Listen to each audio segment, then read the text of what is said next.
মানুষদেরকে ক্ষমা করে দেওয়া হয়। হাদিস শরীফ থেকে এভাবে বলা হয়েছে, সমস্ত মানুষদেরকে ক্ষমা করা হয় কিন্তু দুইটা শ্রেণীর মানুষ বাদে। কয় শ্রেণীর মানুষ? দুই শ্রেণীর মানুষ।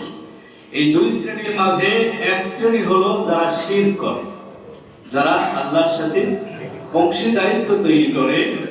এই শিরককারীদের গুনাহ কখনো আল্লাহ তাআলা ক্ষমা করেন না। সম্মানিত প্রিয় হাজির, আল্লাহ তাআলা অন্য আয়াতে বলেছেন সূরা লুকমানে, ইন্না শিরকা লাযুলমুন আযীম, শিরক হচ্ছে মস্ত বড় অপরাধ। শিরকের গুনাহ আল্লাহ তাআলা কখনো ক্ষমা করবেন না। এজন্য শিরক করা যাবে না, শিরক করা যাবে না, জেনে না জেনে কোন অবস্থায় শিরকের ধারে কাছেও যাওয়া যাবে না। আর দুই নম্বর হলো হিংসুক, যে ব্যক্তি হিংসা করে।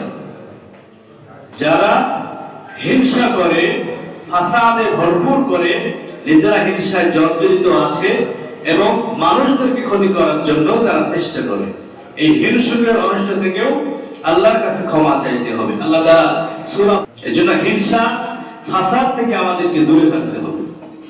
দুই শ্রেণীর মানুষকে আল্লাহ তাআলা কখনোই ক্ষমা করবেন না। তার ভিতরে একটা হলো শিরককারী আর একটা হলো হিংসুক, যে ব্যক্তি হিংসা করে। আমার ভাইরা, তাফসীরে আর তিনজনকে বানানো হয়েছে। এক নাম্বার হলো শিরককারী, দুই নাম্বার যারা কুফরি কাজে লিপ্ত হয়, আল্লাহর সঙ্গে যারা কুফর করে, আল্লাহর বড়ত্বের ব্যাপারে যারা অস্বীকার করে, আল্লাহর ইবাদতকে যারা অস্বীকার করে, আল্লাহর গুণকীর্তন যারা করে না, মহান রবের সৃষ্টির পূর্ণতা নিয়ে যারা অস্বীকার করেছে, এই মানুষদের গুনাহ আল্লাহ তাআলা ক্ষমা করবেন না এবং তাদের কোনো আমল আল্লাহর কাছে পৌঁছাবে না। তিন নাম্বার হলো পিতামাতার অবাধ্য সন্তান। আল্লাহর যে বান্দাগুলি পিতামাতার অবাধ্য হয়েছে, পিতার কথা শোনে না, মাতার কথা মানে না, পিতামাতার অবাধ্য সন্তান যারা, এই দুনিয়াতে অনেক অবাধ্য সন্তান রয়েছে যারা পিতাকে খেতে দেয় না, মাকে সম্মান করে না, ইজ্জত দেয় না। বাবা বৃদ্ধ হয়ে গেছে, বাবা উপার্জন করতে পারে না, সন্তানের হাতে কোনো টাকা পয়সা দিতে পারে না, এই জন্য বাপকে আর দেখতে পারে না। অনেকে আছে বাবা নাই মা আছে, মা একা কি খায়, মাকে খেতে দেয় না, এগুলো আছে না। অনেক মানুষ রয়েছে বউয়ের কথা শুনে বাবা মাকে আলাদা করে দেয়, বাবা মাকে তারা খেতে দেয় না, বাবা মাকে তারা সম্মান করে না, ইজ্জত করে না। এভাবে আল্লাহ তাআলা কঠোর নিষেধ করেছেন, বান্দারে খবরদার খবরদার, তোর মায়ের সঙ্গে বাবার সঙ্গে বিয়াদবি করবি না। মায়ের সঙ্গে বাবার সঙ্গে বিয়াদবি করা যাবে না। আর যারা পিতামাতার অবাধ্য সন্তান, বাবার কথা মায়ের কথা শোনে না, এই মানুষরা যতই আজকে রাত্রিতে 100 রাকাত 2 রাকাত 500 রাকাত যদি নফল নামাজ পড়ে, তো দোয়া কবুল হবে। সম্মানিত প্রিয় হাজিরিন, 4 নম্বর হলো জেনাখোর, যারা জেনা করে।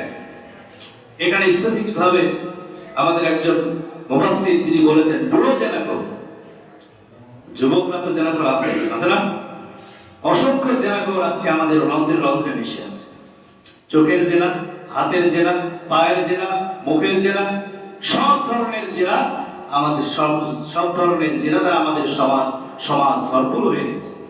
আজকের যুবক ছেলেরা, আমাদের হাতে ইন্টারনেট মোবাইল আসার কারণে আজকে অসংখ্য যুবক আজকে জেনার পর জেনা করে যাচ্ছে, কোনো কিছুর তোয়াক্কাই করছে না। আবার অনেক বৃদ্ধ বাবারা এখানে বড় জেনা করে, এই জন্য বলা হয়েছে অনেক বৃদ্ধরা স্ত্রী থাকার পরেও তারা মোবাইলে প্রেম করে, প্রেম আলাপন করে কি করে না। আবার অনেক বিবাহিত পুরুষরাও এই জেনার মধ্যে লিপ্ত। এই জেনাকার পুরুষ হোক, নারী হোক, যুবক হোক, বৃদ্ধ হোক, যেই হোক না কেন, এরা যতই আল্লাহর ইবাদত করুক না কেন, এদের কোনো দোয়া আল্লাহর কাছে কবুল হবে না। 4 নম্বরে হিংসুক। আর